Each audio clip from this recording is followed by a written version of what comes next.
आइए यथाशीघ्र भगवान की इस विवाह उत्सव की पावन कथा में प्रवेश करते हैं।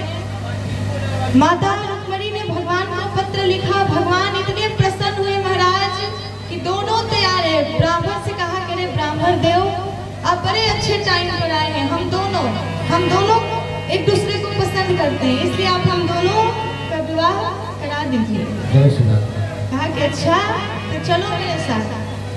भगवान चले गए कुंदनपुर और जैसे ही कुंदनपुर में आए महाराज देखिए यहाँ माता रुक्मिणी के विवाह की तैयारी की जा रही है। मैया सोच रही करे अभी तक वो ब्राह्मण आए नहीं, कब आएंगे भाई।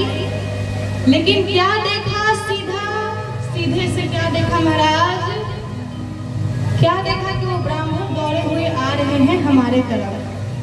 ब्राह्मण ने कहा कि माँ आपने जो कहा था बिल्कुल आपके मन की बातें हो गई।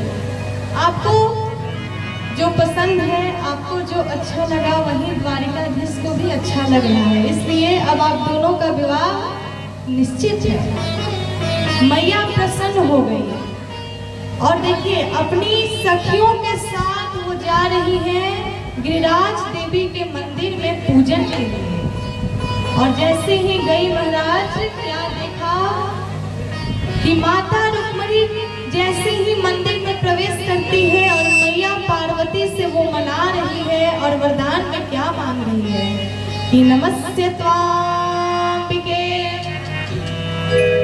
कि नमस्ते त्वाम्बिके अभिक्षरम स्वसंतानुदां शिवां, नमस्ते त्वाम्बिके अभिक्षरम स्वसंतानुदां शिवां। और भूयात् पतिर में भगवान कृष्ण तदनु मोदता। कहा कि हे माँ पार्वती मैया ही, हे माँ आप तो भगवान शंकर की पत्नी हो, आप जो कहती हो वो होता ही है। जैसे आप दोनों का सुहाग अचल है, जैसे आप दोनों एक दूसरे से इतना प्रेम करती हो, आप भगवान शंकर को पाने के लिए आपने क्या कुछ नहीं किया। इसलिए हम चाहते हैं कि आप हम दोनों का भी विवाह करा दो बिल्कुल अपनी तरह। मैया ने कहा वैसा ही होगा। मनुजा ही राज मिली सोबर सहज सुंदर सामर करुणा निधान सुजान सिल स्नेहु जानत रावण। मैया ने कहा करुणा निधान सुजान शील स्नेहु जानत रावण। मनुजा ही राचु, जो अब तुमने अपने मन में रचा है और मिल ही सो वर, तुम्हें वही वर मिलेगा। कहा कि अच्छा।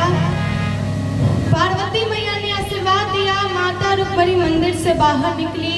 एक से एक राजा देश से विदेश से हर जगह से एक राजा आए हुए हैं। सभी रुक्मिणी मैया को देख रहे हैं वो लोग वो मंदिर की सीढ़ियों से अपने सखियों के बीच में घेरे हुए वो चली आ रही है। सिया चकिता चिता राम ही चाहा, और क्या भया मोह बस सब नर नाहा। माता रुक्मिणी को सभी लोग देखकर मोह के वश हो गए कि कितनी सुंदर लग रही है। सभी को लगा कि काश हमरो बियाहवा इनका से हो जाए तो का हो जाए। लेकिन माँ रुक्मिणी लक्ष्मी की अवतार है, वो साक्षात नारायण की है, वो भला किसकी होंगी। भगवान सभी के बीच में आए बिना किसी के देखे, कोई उनको देखा नहीं भगवान को। और भगवान आए और माता रुक्मिणी के बाहों को पकड़ा और अपने रथ पर बैठाया और लेकर चले गए। बोलिए श्री रुक्मिणी हरण भगवान की।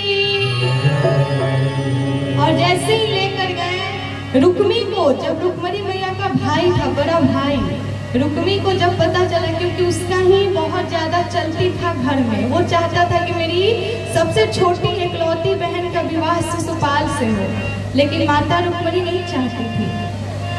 और आजकल घर में देखा गया कि सबसे बड़े लड़का की रात चलेला। ये बात सच कहते नहीं कि गलत? आजकल ये बात सत्य है महाराज।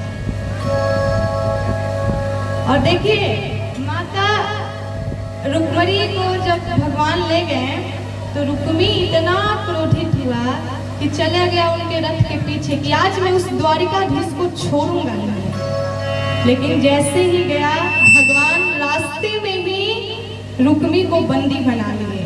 उधर से बलराम जी आए, दाऊ भैया, कहा कि अरे कन्हैया तू पागल है क्या? तू उसकी बहन को अभी विवाह करके ले जा रहा है और उसकी बहन उसके भाई को तू बंदी बना के रखा है। क्या ये शोभा देता है कि तू अपने साले को ही ऐसे बंदी बनाकर रखा है? भगवान ने कहा कि दाऊ भैया हम क्या करें, हम मजबूर हैं, ये ऐसी हरकतें कर रहा है। भगवान कहते हैं कि ठीक है अब आप ही जो हो सो करिए। दाऊ भैया ने कहा बलराम जी ने कि एक काम करो कन्हैया, तू ले जा अपनी पत्नी को और धूमधाम से द्वारिका में विवाह कर और यहाँ मैं इस रुक्मी को संभालता। भगवान चले गए माता रुक्मणी को द्वारिका में ले जाकर और द्वारिका में ले गए तो सारे द्वारिका वासियों ने देखा कि अरे बाप रे, अब चलो हमने के खर्चा तो कम से कम बच गई। कम से कम लड़कियों ना घूमे के पड़ल और ना तो नहीं तो महाराज लड़की ढूंढने में भी और लड़कियों के लिए लड़का ढूंढने में भी कितना समय लगता है। चलो भाई कम से कम। तो इसीलिए कहते हैं महाराज कि यहाँ भगवान श्री कृष्ण और माता रुक्मणी का बहुत ही धूमधाम से विवाह हुआ।